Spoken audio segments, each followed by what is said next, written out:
Welcome back to another episode of the Lost Codex, your source of lore dedicated to the people, places and histories of Azeroth's universe.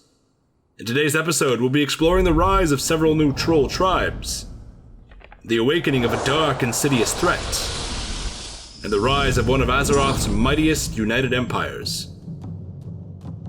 Let us begin. As the Zandalari tribe continued to establish new settlements and temples in the valleys surrounding the mountain range of Zandalar, other tribes began to rise and expand. These tribes would challenge the Zandalari for territory and power, and while skirmishes and competing hunting grounds were unavoidable, they would quickly learn the cost of all-out war. Because trolls were vicious and efficient hunters, their skills on the battlefield led to devastating losses from both sides. As more lives were lost, and more battles were left without victors, the tribe soon realized it was far more effective to relocate, rather than make war with each other. The dense wilds and jungles of the land stretched in every direction around Zandalar, providing the many troll tribes with vast, unclaimed territories for them to settle in. Among the largest and most powerful of the tribes were the Gurubashi, the Drakari, and the Amani tribes. One location, however, was forbidden to all tribes. At the base of Zandalar's mountains lay a site of strange blackened stone. The Loa of the region had forewarned the many mystics across the tribes that all trolls were to leave the site undisturbed, lest they wished to suffer dire consequences. And for a time, the Loa's decree was obeyed. But eventually, curiosity, ambition, and betrayal triumphed. A Gurubashi mystic by the name of Zando led a small group of his followers to the site. Zando had been ousted and cast out by his rivals, and in the wake of his humiliation, dark whispers fed on the thoughts of vengeance that plagued his mind. Armed with a mysterious blackened blade, Zando performed many vile, bloody rituals in hopes of awakening what he believed to be a slumbering Loa of great power. To Zando and his followers' horror, the rituals awoke a terrifying being of ancient evil, a Cathraxi general named Kithix. Long ago, Kithix had fought a great battle against the Titanforged, and after sustaining many injuries, the old god minion retreated to the mountains that would eventually be called Zandalar. After falling into a deep hibernation, the Cathraxi had been found by many of the region's Loa, who could sense its dark, vile nature pulsing around it, and agreed that it should be buried and hidden away.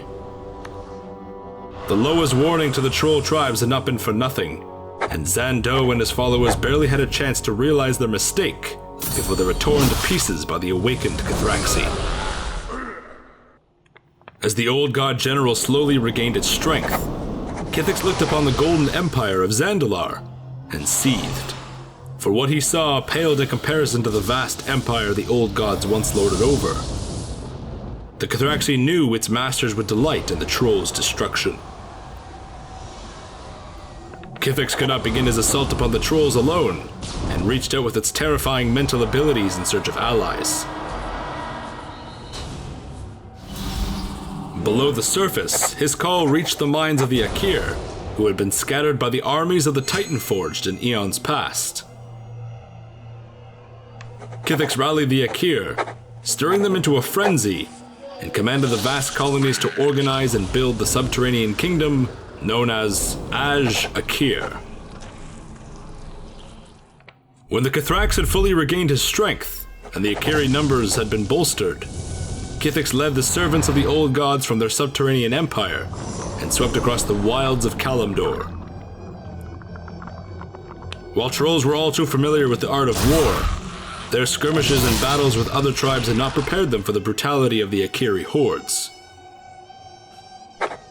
Countless tribes and villages fell before Kithix's armies, and soon, as their armies marched towards the sacred mountains of Zandalar, the Zandalari prepared for war and sent word to the remaining tribes. These tribes gathered, and under the Zandalari's leadership, they united and formed the Empire of Zul.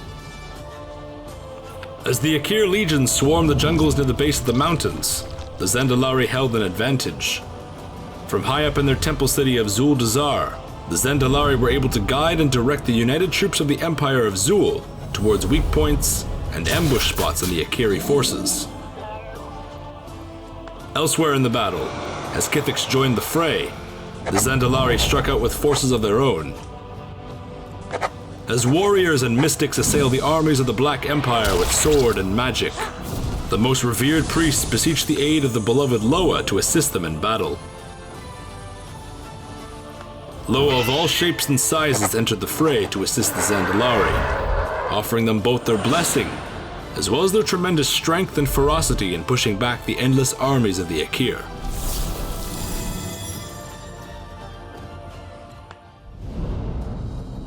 Ultimately, the Aqir armies were forced into retreat by the onslaught of trolls and Loa alike. The Cathrax general himself fled towards the northeast, away from the Zandalar mountains, in hopes of recovering as the Aqir reorganized to press the attack. Despite their brief victory over the Aqir, the Zandalari knew the danger was far from over. If left unchecked, the Aqir would reorganize their colonies and continue their attacks throughout Troll land.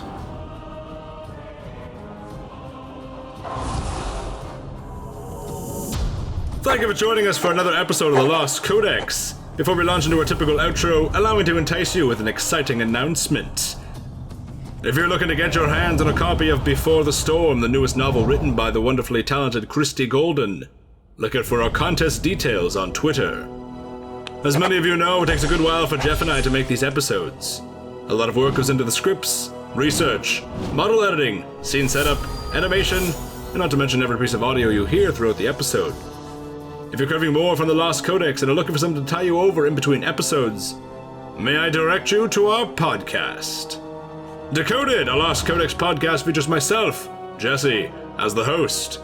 Each week I am joined by a special guest to talk all things Blizzard, Warcraft, and of course, and most importantly, lore. So, if you're looking for something to listen to in between our production schedules, and you wish to hear more of this narrative-sounding narrator's voice of narration, then check us out. You can find our podcast episodes on YouTube, Twitch, iTunes, and Stitcher. Check out our latest episodes featuring Isei-Silva, the newest member of the Lost Codex team. The beautiful epic shot of Scary Loas you see on screen now was done by the elegant and skilled hand of Isei-Silva. You can expect more of her work in future episodes. And hopefully, more dinosaurs too. While you're still here, because I don't know why you're still here, allow me to direct you to our Patreon page where we showcase early previews of our episode and scripts, exclusive Discord channel access, and even birthday cards written in the awful handwriting of yours truly. If you wish to support what we do or check out more of the rewards we offer, head on over to patreon.com/thelostcodex. Thank you all for watching, and we'll see you in the next episode, perhaps.